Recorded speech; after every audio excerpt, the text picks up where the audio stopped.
আজ মসুর ডাল রান্না করব, কিন্তু ডালটা এমনভাবে রান্না করব যে খেতে সত্যি অসাধারণ হবে।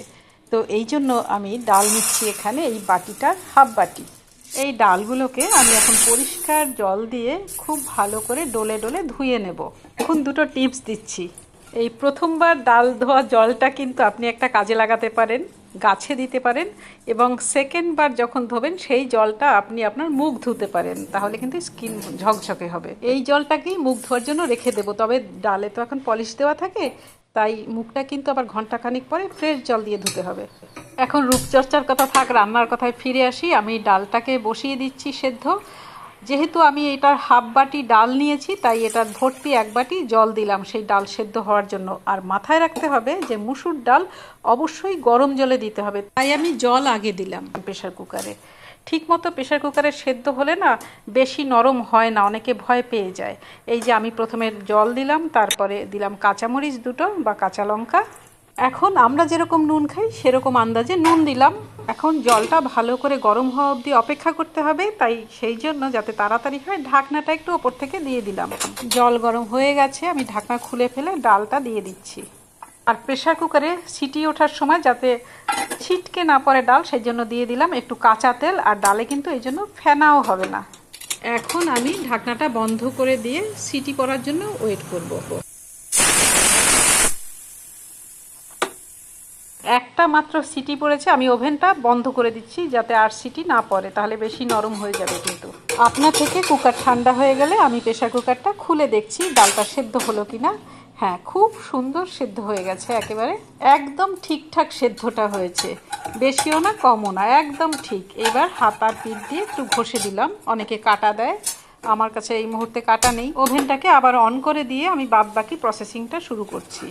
ডাল ভালো করে ডলা হয়ে গেলে আমি আন্দাজ মতো জল দিয়ে দিচ্ছি। যে যেরকম পাতলা ডাল খেতে পছন্দ করেন, তবে একটু ঘন রেখেছি, এই ডালটা একটু ঘন ভালো লাগে খেতে, যাতে করে ডালটা তাড়াতাড়ি ফুটে ওঠে, সেই জন্য ঢাকনাটা আবার একটু ওপর থেকে চাপিয়ে দেওয়া।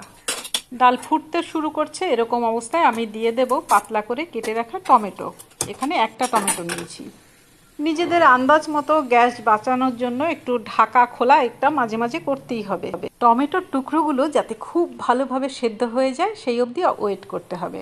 মুসুর ডাল খাওয়া কিন্তু খুব ভালো, অনেকের পক্ষে অবশ্য ক্ষতিকারক, এটাতে খুব প্রোটিন থাকে, তো তাই অন্য অসুবিধা না থাকলে মুসুর ডাল খেতে হয়। এখন আমি একটু চেক করে নিচ্ছি যে টমেটোগুলো সেদ্ধ হয়ে গেছে কিনা। তো হাত দিয়ে একদম সেদ্ধ হয়ে গেছে। এখন একদম মেইন কাজটা, এই ডালটার ফোড়নটাই কিন্তু আসল, মানে এই ফোড়নই এর স্বাদ বাড়ে।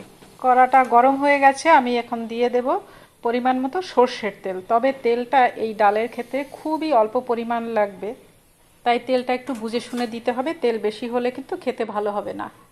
প্রথমে দিয়ে দিচ্ছি একটা গোটা শুকনো লঙ্কা, এরপরে দিচ্ছি হাফ চামচ কালো জিরে।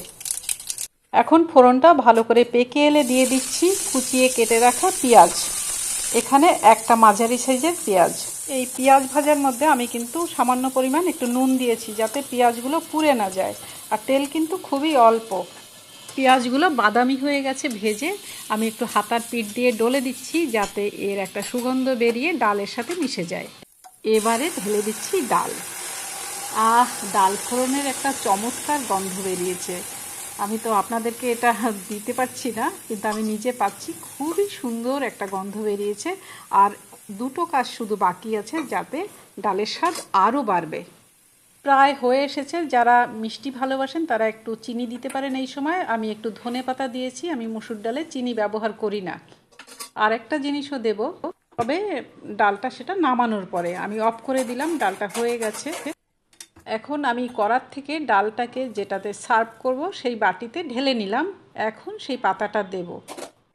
ডালটা কমপ্লিটলি নামিয়ে নিয়ে দিতে হবে গন্ধলেবুর পাতা, অবশ্যই ধুয়ে নেওয়া পাতা, এতে ডালে সুগন্ধ আসবে খুব সুন্দর, এবং এটা গরম ভাতে দারুণ খেতে।